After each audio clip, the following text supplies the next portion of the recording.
Halo Trivers, welcome back to Triv YouTube channel. Semoga kamu sehat selalu ya. Gimana nih, sudahkah kamu cuan hari ini? Trivers, sesuai dengan judul video ini aku bakalan bahas mengenai perkembangan Cardano atau yang biasa disebut ADA. Sebelumnya aku pernah ngebahas sedikit mengenai ADA juga ketika koin rilis. Kalian bisa cek di sini ya. Yang bakalan aku bahas di sini mengenai perkembangan roadmap Cardano yang semakin canggih ya, yang memungkinkan harga Cardano naik tinggi. Penasaran nggak apa aja? Tapi sebelum aku lanjutin, jangan lupa like, share, dan subscribe ke channel YouTube Triv, dan jangan lupa tekan tombol loncengnya biar kamu nggak ketinggalan update video baru dari Triv. Thank you. Trivers, pertama-tama aku bakalan ngebahas mengenai sejarah singkat ADA atau Cardano ya.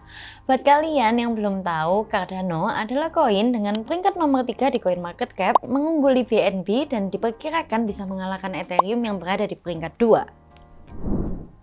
Kira-kira kenapa ya kok bisa jadi yang nomor 3? Karena Cardano punya sistem yang sama seperti Ethereum, yaitu sebagai platform yang berfokus pada smart contract. Menurut pendiri Cardano, Cardano adalah blockchain generasi ketiga penerus dari Ethereum. Di awal perkembangan Cardano, eranya bernama Byron yang berfokus membuat Cardano sebagai blockchain generasi ketiga sekitar 2 tahun mulai dari 2015 hingga 2017 yang menghasilkan protokol Ouroboros. Proses di mana ADA dapat diperjualbelikan dan pembuatan Daedalus Wallet versi desktop. Kemudian, era kedua bernama Sally yang berfokus pada Cardano agar terdesentralisasi diluncurkan pada Juli 2020. Yang hasilnya adalah ADA yang dapat di-stake dan didelegasi di stake pool. Lalu ngasih insentif biar menarik minat publik dan juga upgrade protokol jadi OODC. Kemudian selanjutnya ada Gokuen yang berfokus sama smart contract dan dApps. Sebenarnya menurut roadmap, Gokuen ini memiliki deadline peluncuran pada Maret 2021 kemarin. Karena berjalan paralel sama era Sally, tapi kayaknya bakalan mundur. Jadi September 2021 atau mungkin bisa lebih mundur lagi. Pada era ini menghasilkan bahasa pengembangan smart contract yaitu Bluetooth dan platform eksekusi menggunakan bahasa Haswell. Kemudian developer yang bisa pakai dApps dan aplikasi smart contract. Lalu platform melalui di mana orang yang bukan programmer juga bisa buat smart contract. Dan yang terakhir pembuatan fungible dan non-fungible token. Kemudian era selanjutnya yaitu Basho, di mana era ini adalah era yang fokus untuk memperbaiki skalabilitas dan interoperabilitas. Apa itu interoperabilitas? Simpelnya, di mana suatu aplikasi bisa berinteraksi sama aplikasi lain lewat satu protokol. Hasil di era Basho adalah pembuatan sidechain biar beban sharding pada main chain bisa berkurang, serta adanya pengenalan layer kedua yaitu Hydra. Apa itu Hydra layer?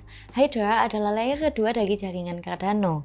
Kalau kita cari tahu, arti kata Hydra itu diambil dari makhluk mitologi yaitu ular atau naga, di mana dia memiliki kepala yang banyak. Berlaku juga buat Hydra layer, di mana tiap kepala Hydra bisa memproses 1000 transaksi per detik secara paralel. Jadi bayangin aja, semisal ada banyak kepala Hydra dalam Cardano, bisa jadi seberapa banyak proses transaksi yang bisa dilakukan. Saat ini pool yang berada di Cardano hampir mencapai 3000. Jadi kalau dihitung secara matematika, Cardano bisa memproses sampai 3 juta transaksi per detiknya. Tapi selain transaksi, Hydra juga memproses smart contract loh. Terakhir ada era Voltaire di mana fokus Cardano untuk menjadi jaringan yang terdesentralisasi secara mandiri dan berkelanjutan dengan cara membuat sistem pemungutan suara dan perbendaharaan. Di mana pada era ini menghasilkan sistem yang bisa memberikan fasilitas kepada penggunanya buat ikut ngejaga dan ningkatin infrastruktur Cardano dengan berbagai proposal yang dapat di-vote oleh pemilik koin ADA. Kemudian pembuatan sistem pembendaharaan untuk mengatur dan menjaga dana buat terus develop dan perawatan jaringan. Dan yang terakhir melepaskan diri dari manajemen IOHK atau Input Output Hong Kong. Dari roadmap Cardano yang aku jelasin tadi, masa depan Cardano terlihat sangat menjanjikan ya. Apalagi masuk di top 3 CoinMarketCap sekarang. Bisa jadi salah satu pilihan nih buat jangka panjang. Gimana nih Trivers, kamu kurang paham di bagian mana? Coba dong tulis pendapat kamu di kolom komentar. Kamu termasuk orang yang udah ngehold ADA atau belum?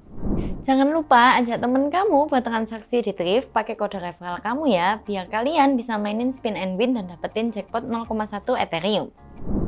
Sampai jumpa di video berikutnya. Thank you udah nonton. Stay safe Thrifers. Saya Paket Thrift.